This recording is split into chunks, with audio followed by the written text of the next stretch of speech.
Hey guys, let's get more news about Steelers, but first, don't forget to subscribe and leave your like. Tim Benz, debate over banning Eagles tush-push is stupid and needs to stop. Complaining about the Philadelphia Eagles tush-push play is the most overwrought debate in sports and it needs to stop. That's impossible now, though, because according to The Athletic, the Green Bay Packers have submitted a proposal to the league's competition committee to ban the play. So, plenty more conversations about its future are likely. The play, also known as the brotherly shove, is nothing more than a short-yardage quarterback sneak where teammates push the QB while he is plowing forward to get the necessary inches to gain a first down. Under current NFL rules, it is perfectly legal. Anyone can do it.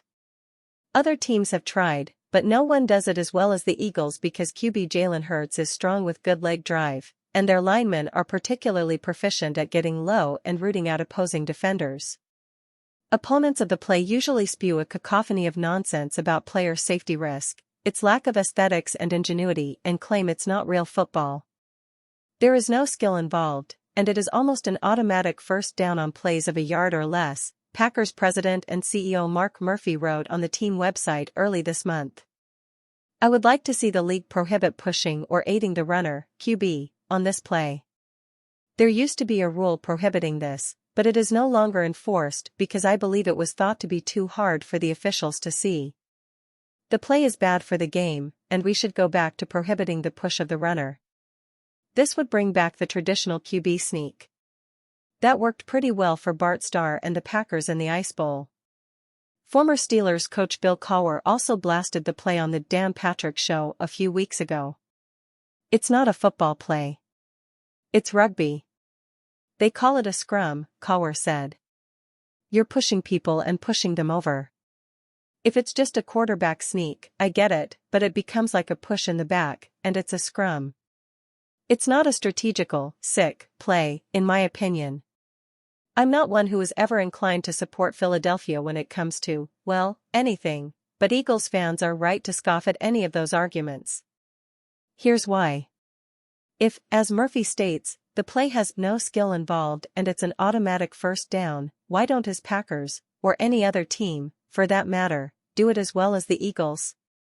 Why should Philly lose an effective play because the Packers want to protect Jordan Love while the Eagles are willing to risk Hurts? The attempts by Cowher and Murphy to split hairs between the sanctity of the traditional quarterback sneak and the tush-push are comical to me. How is one a staple of football, as Murphy alluded to with his weepy Bart Starr reference, and the other one not a football play? Are you serious, fellas? Both instances involve 10 men weighing about 300 pounds apiece slamming into each other, all in the name of attaining 1 or 2 yards of territory, while another guy fights for his life to gain every foot needed to keep a drive alive. It's the very essence of football. What are we talking about here?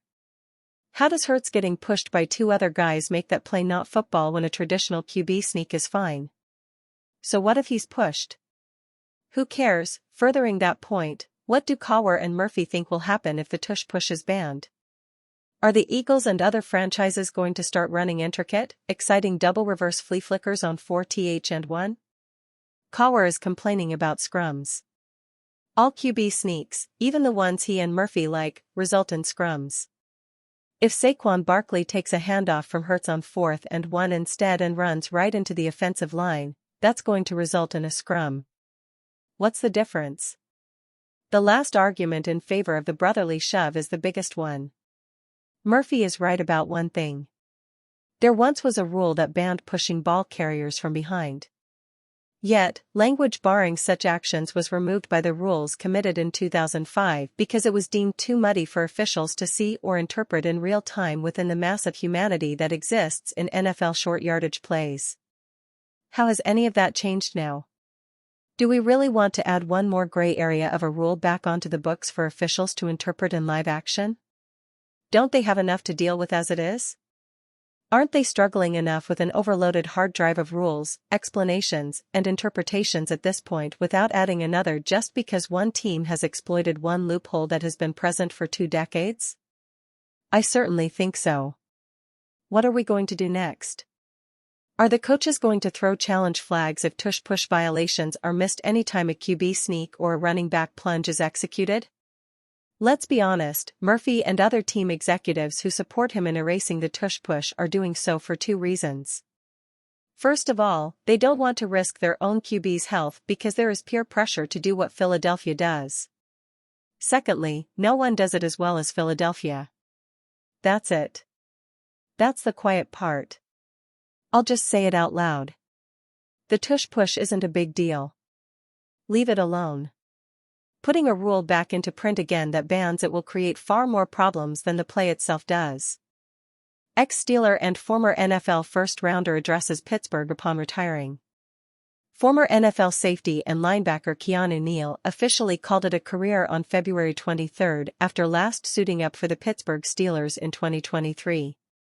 Neal, 29, didn't play last season after battling injuries for several years. He announced his retirement during an Instagram post on Sunday, addressing the Steelers and several other football organizations within it. "God has blessed my family and I in so many ways," Neal began on social media. "Particularly in the game of football. 20 years ago, I started this journey. Today, I am retiring from the NFL. God's timing is always the right timing. Wanna give a big thank you to the Atlanta Falcons for drafting and giving me a chance to make an impact," the former first-round selection continued. To the Dallas Cowboys, Tampa Bay Bucks, and Pittsburgh Steelers. "Thank you for allowing me to continue my career with you." Neal referred to all four of his former teams as top-notch organizations. "I am incredibly grateful for the coaches and teammates I had the privilege of working with along the way," he finally wrote. Concluding, Sumter County, South Sumter High, Wolfpack, University of Florida, my family and friends. Thank you. All the lessons learned through the game has helped mold me into who I am today. #Enforcer, Keanu Neal started 8 games for Steelers before injuries ended tenure. As mentioned above, Neal's final NFL contract was signed with the Steelers. It was originally a 2-year deal worth a potential $4.25 million, but the hard-hitter only ended up earning $2 million for his services. Neal started 8 games with Pittsburgh, appearing in 9 total. According to Pro Football Reference, he recorded 50 total tackles, 1 interception, 1 tackle for a loss, 1 fumble recovery, and 2 pass defenses. Unfortunately, like most of the stops throughout his NFL career, Neal's time in Pittsburgh was cut short due to injury. Following his retirement announcement on February 23, 2025, The Athletic Steelers correspondent Mike DeFabua reminded, "An injury ended his season 9 games in, and a failed physical ultimately ended his tenure with the team."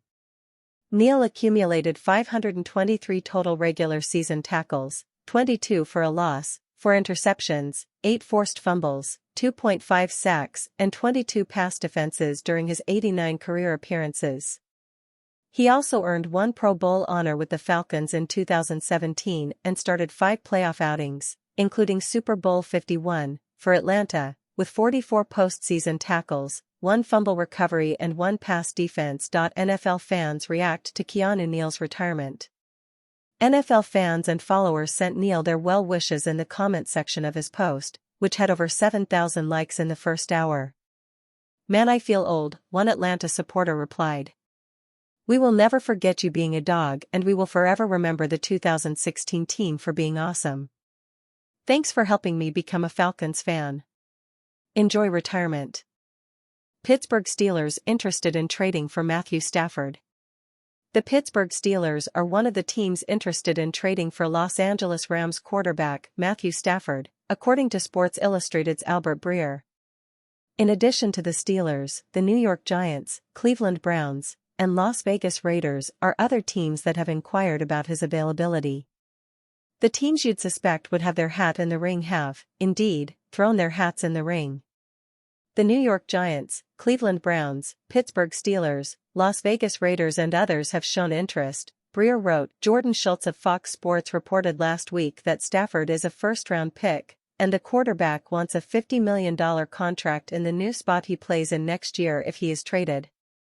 That is about right for what Aaron Rodgers went for at the time of his exit from Green Bay, and if the Steelers want to maximize their Super Bowl window, this is a move that could be their big swing for the moon, but Stafford will need a reworked contract and started to show signs of decline.